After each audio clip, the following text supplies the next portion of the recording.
Hi.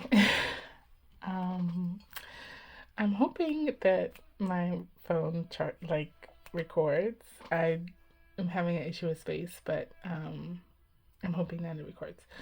So anyway, it's been a minute because I've been working on making sure I have space on my phone to record. And where are we right now? So we've made the announcement of dissolution of the organization, of my organization.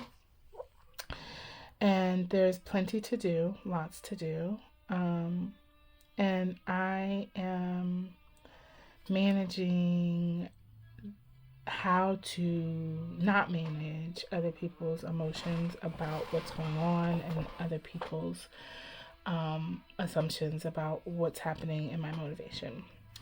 I'm choosing not to rush to share publicly anything other than what I've already shared, which is I'm prioritizing my own health and well being, and that the work that I said I wanted to do in 2017, I have done. Um, but I'm just taking my time getting to the nuts and bolts of it because I've spent so much time um, being adherent to the needs of others who don't necessarily need to be adhered to in the moment, to be honest with you. I understand that this is big. It's not the biggest thing in the world, but it is big for a number of people. Um, and I'm trying my best to honor that also while honoring myself. So, yesterday, over the last week, since last weekend, there's been an issue with a former staff member who, if you, well, not, maybe not if you, but when I have spoken to her, she's like called me her friend. She's gone above and beyond, wanted to be friend, like really push herself into wanting to be a friend position in a friend position. And because of the environment that I was trying to foster at work, like this is a family environment. We're working together. We're all, if you need something, come to me, talk to me. Um, and, you know, I'm seeing that that was all hogwash. That's my perspective, just based on the behavior. But I'm also trying to honor the fact that my behavior on the other side, if I was on the other side, I would feel strange about my behavior. I'm not running, hitting a wall. I'm not rolling around in the dirt, crying. I'm not into an abject depression. I'm just, moving. And I think that that is something that I came to quickly because I knew that it was necessary for me to be able to maintain my health. But other people don't get it, and it's obviously because you don't get it. There's space for you to assign meaning, where sometimes there is and sometimes there isn't. But most of the time, that meaning falls on my head or on the person that you're trying to figure out as blame, sometimes vitriol, um, anger, feeling, all of the feelings, right? So I am managing, not managing that, um, and remembering who I am. And I think that for a long time, I have been the target of like people want to take me down. People don't like me. I don't. People don't think that I belong in this position that I have found myself in, or I'm worthy of it. And part of me thinks that I might have co-signed that energetically, mentally, spiritually, have co-signed the fact that I don't deserve and I shouldn't. Because if I wasn't co-signing it, it wouldn't show up. It wouldn't show up. It wouldn't be present. And so, in me turning the train around, to use Abraham Hicks's words, and me stopping the train and reversing the train, there has been some confusion for people about like what's going on, and honestly, people want to see me sad. There are people out there that want to see me sad, want to see me broken, want to see me bowed head, lowered eyes, right? And I think at any other time you would have seen it. You would have seen it, but now it's different. it's a different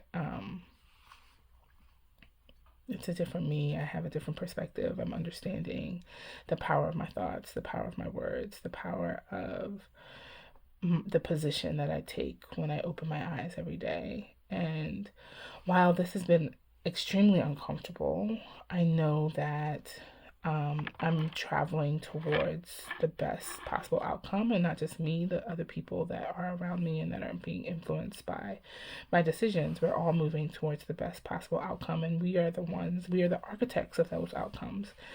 And so, of course, I can sit down and say, everything sucks. I'm overwhelmed. I'm tired. I don't want to do this anymore. And I could literally just lay down and die. I could. Um, or I could get up and say, this is uncomfortable. I'm going to do what I can to keep moving forward and also pay attention to all of the good things that are happening in my life, all of the blessings that I've had.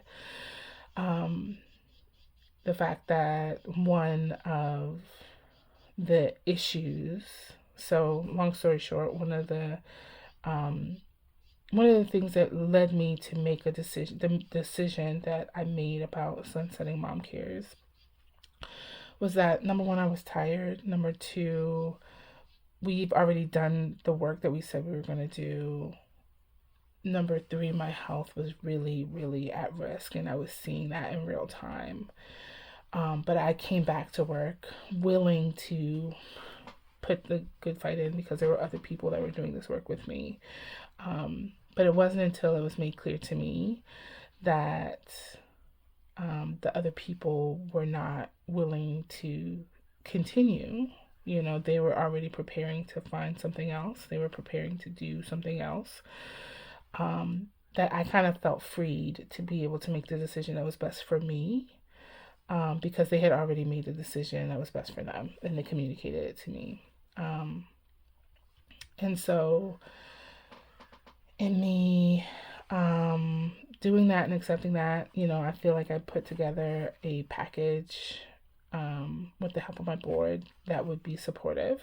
But one of the things that I was told later was that there was no money, and I was just like, there's I mean, you know, businesses go low in their money all the time. Like I know a number of entrepreneurs who are like, shit, we were like like a huge organization that I know of was like at $3,000 in their account, you know, at one point. Um, but again, that's something that is natural to me. That's not something that people who are not used to being entrepreneurs would understand.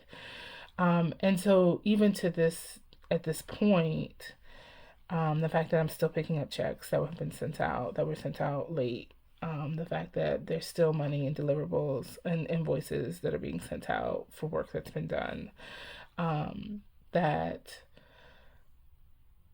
I think the universe is not letting me say or accept, oh, well, you know, we had to go because there's no money. Like, that's not the case. Like, we've been low, our coffers have been low before, right? Um, but if that statement hadn't been made, then that would not have moved my staff to make the decision that they made. That would then make me free to say, okay, well, they must be okay. We can let this go, which is what my spirit was saying, was we needed to let this go. We needed to step out of the way. There are other people doing this work now. Um,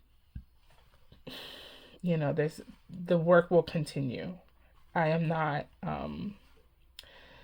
egotistical enough to think that the work is going to come to a grinding halt because I am no longer doing the work. Like, I'm very comfortable with the people that have entered into the space, that have strengthened themselves in the space, that were in the space with me at the very beginning of what I was doing.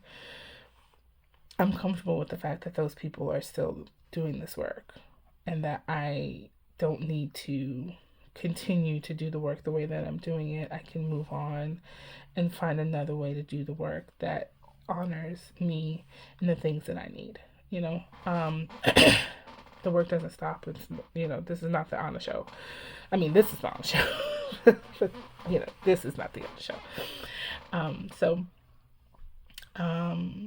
yeah, I just think that it's important for me to acknowledge that. And so it hit me today as I was going to the bank to drop off some checks. It's like, this is not a decision that was made in lack. This is not even a decision that was made in fear. This is a decision that was made to move you to the next level. And I 100% believe and send out love and energy to those, even if I know for a fact they're not sending it to me right now, which is fine. But sending out love and energy and understanding that all of this is moving us to our highest good. I never get it right, the Bible verse, but it's like, it's all working for the highest good of those who love the Lord. I think that's not exactly it, but there's so many translations. I'm sure that I said it right in one of the translations, but um, that to me means that no matter what happens, as long as I stay in my God self and my Christ consciousness and focus on my higher understanding or being open to higher avenues of understanding, that it always going to work out. It has always worked out. I have been in very, very tenuous situations in which I'm still here, I'm still alive, I'm still thriving, I'm not crazy, I'm not, dead, I'm not like hanging on by a thread, I'm doing well. And there are moments where in my past where if you looked at it on paper, you're like, Anna's cooked, she's done. And I'm not. And I know that from my friends and the people that I have loved and still love, and people who have loved me enough to let me close to them for a time, they've been through it too, and we all come out on the other side of it better. And I think that's worth sharing. Even for those, later on, like if you look through your life, all the things that wanted to kill you, all the things that tried to kill you did not. You were still here. The weapons form, right? But they are not prospering. Sometimes they feel like they're prospering a little bit, but they are not prospering in the end. And so I just think I'm just reminding myself today, number one, I'm reminding myself that I know who I am, and I know my intentions, and I know my faults, and I know my weaknesses, but I know me, and there's nobody else that gets to assign who I am to me but me. And then also, it always works out. This is working out. It works out. It will work out. It has worked out. It's working out right now. So it's really just in your mind. You have to really, really control your thoughts, control your words, control your emotions. And that's not to say that don't feel your thoughts, don't feel your emotions, don't think the thoughts, but they cannot linger. You have to allow them to flow through. You can't hang on them. And so it's like meditation. Let the thought come and then let it go, right? Like life is a meditation right now for me, in the thoughts and feelings that are happening, because I'm feeling all of the thoughts, I'm feeling all the feelings, but it's okay. It's okay. And even as things ebb and flow, the understanding is that at the destination, part of the journey is continuing to be balanced, continuing to be okay. So right now I'm okay. I hope you are okay. I love you so much. I love you so, so much, but God loves you much more. And I hope that something I said has sparked something in you. And till next time, bye.